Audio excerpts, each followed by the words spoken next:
tako kot prvo let, tako kot drugo let, fenomenalno. Več nalog je bilo, kar je pravilno, da na večjih področjih se moramo pokazati. Po drugi strani moram reči, da tudi samo tekmovanje je bistveno na višjem nivoju zdaj že pripravljen letos, kakor v prvem letu, kar je tudi pravilno. V bistvu, da se nadgrajuje, da se spreminja, da je vsak let nekaj novega, pa da prideš sem nepripravljen, tako da smo vsi enaki, ko pridemo sem.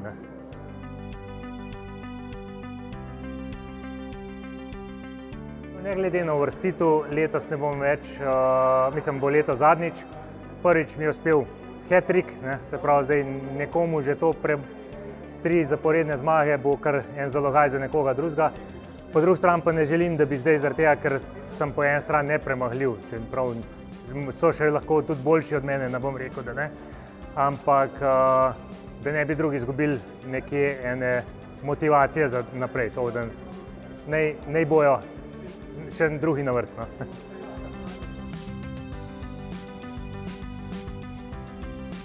Malo razmišljam včasih tudi o kakšni, ne vem, inštruktorski vodi ali kaj takega, zakaj ne, mogoče, da delim sam svoje znanje in izkušnje tudi na mlajše in na druge ljudi, kar bi bilo pravilno.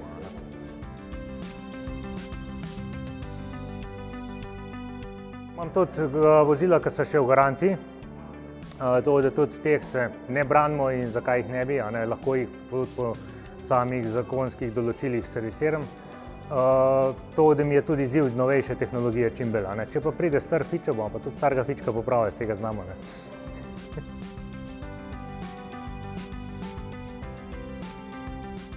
Moram reči, da servisiramo tudi hibride, to, da mi ni noben problem, tudi elektrika. Elektrika me že od malih nog zanima, tudi stresla me že kdaj, kar je prav, da dobiš še tisti strah do nje. To, da v bistvu se izobražujem tudi na tem področju, bil sem tudi na šolanjih že za prav električna vozila, tako da se ne bojim novih izzivov, novih vozil, ki pridejo na trg.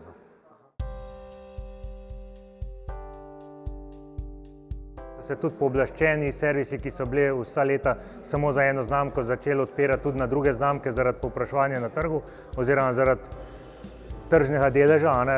Jaz delam pa že vse leta v bistvu moje servisne dejavnosti na splošno, na večjih znamkah, tako da mislim, da sem že takrat se odločil kar v pravo smer.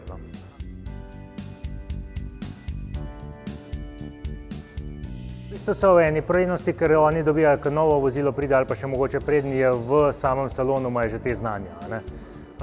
Je pa tako, da v bistvu jaz, če dobim problem, če dobim vozilo, sploh če je nekaj novega, kar še nisem delal, še preden dobim vozilo v delavnico, se že prej malo pozanimam, kaj je s tem vozilom, kakšne specifike. Če je vozilo, da ima en poseben primer, še rečemo problem, se potrudim maksimalno, da ga probam rešiti in takrat v bistvu nekoliko sproti. Lahko da mi vzame malo več časa, ampak velikokrat gre ta čas, tisti dodaten čas bolj na moj račun, kakor na račun stranke, kar je tudi prav.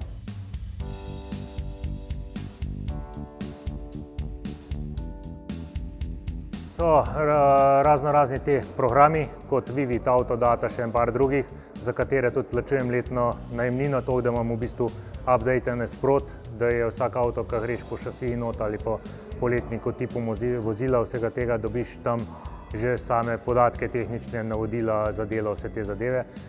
Oni se tudi izpopolnjujejo, dopolnjujejo, včasih pač, če je kakšna specifika, da ne najdem nikjer drugje, se obrnem tudi na original, toliko, da dobimo tam informacije ali pa kakšne sheme, ki so včasih malo bolj delikatne, da dobiš to pravo.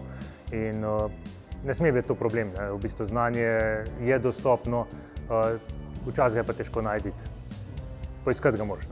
Znanje je dostopno vsem, sicer vsako znanje ima svojo ceno, če si pripravljen določene zadeve plačati, jih boš dobil in tle, da bi te nekdo omejeval, te niti ne sme, niti nima namena, zaradi tega, ker v osnovi zakaj ne bi nekaj prodal, če lahko proda.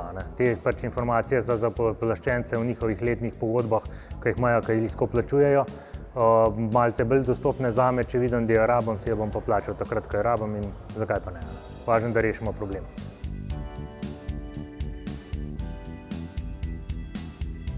Serviserji bojo mogli sami, tudi firme, ki iščejo serviserje, morajo si razdelati sami načrt, kako bojo kader dobili, kako ga bojo vzgajali, kako ga bojo obdržali. Definitivno nekdo, ki je dober, ne bo za minimalno plačo delal, gre raje na svoje ali kakorkoli kam drugam. Iz same šole dobiti kader že usposobljen je težko. Vemo, da služb ni, vsak, ki razpis dela, pa zahteva delovne izkušnje, ki jih boš dobil, ne moreš jih. To, da mislim, da je recept nekje v čim večjem povezovanju delodajalcev in šole, da nekoga že skozi sam proces šolanja usposobiš ti fanta, da ga boš imel v delavnici, da ga navadiš na tvoj način dela, da mu daš znanje, ker če znanje skrivaš, kdo bo za tabo peral, nekdo more, mi smo v bistvu po eni strani zmeraj starejši, zmeraj bolj nas roke, noge bolijo, to, da v bistvu naučiti enega mladega človeka, ki bo imel pa še to sposobnost, da se hoče sam učiti, pol si na pravi poti.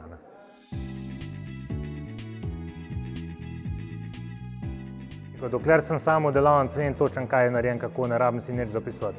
Čim imaš več ljudi, je treba že bistveno več papirologije, je treba več si zapisovati, kaj je kdo naredil, zakaj je tako, več teh zadev nekako nadzirati. In potem prideš do ene tiste zadeve, bolj ko se širiš, manj imaš nadzora.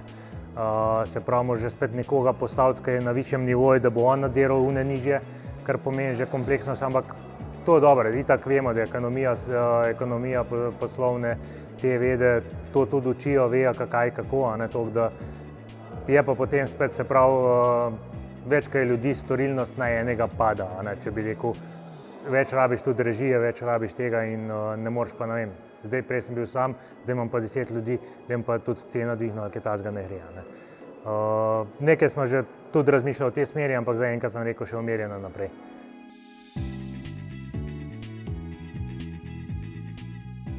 Stranke ne se držijo navodila tega, da vozilo ne vozijo čim bolj enem mehaniku, pa ni važno, je to pooblaščen, ne pooblaščen, ampak nekomu, ki mu zaupajo in njemu ne zaupajo vse probleme. Ker potem bo tudi vedel zgodovino vozila in bo lažje našel naslednji problem, ki se bo pojavil, ker v osnovi, če imamo en problem na vozilu, peljemo eno mehaniko, pa ne bo v prvem poskusu najdu napake, ker včasih je tudi sploh, občasno ponavljajoče napake so najbolj delikatne, in on je začel z ene osnove, se pravi, bom rekel, od varovalke naprej, če nekaj električnega ne dela pravilno.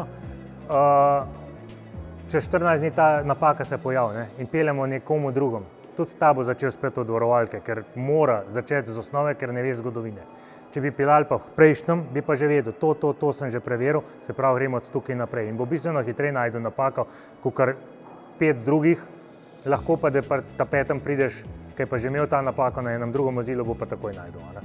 So pa, rečemo, sploh pri starejših vozilih so te napake lahko bistveno bolj kompleksne zaradi starosti, zaradi raznih vplivov staranja in ostalih zadev, pa zaradi, bi rekel, tudi več posegov že na vozilu v zgodovini njegovi.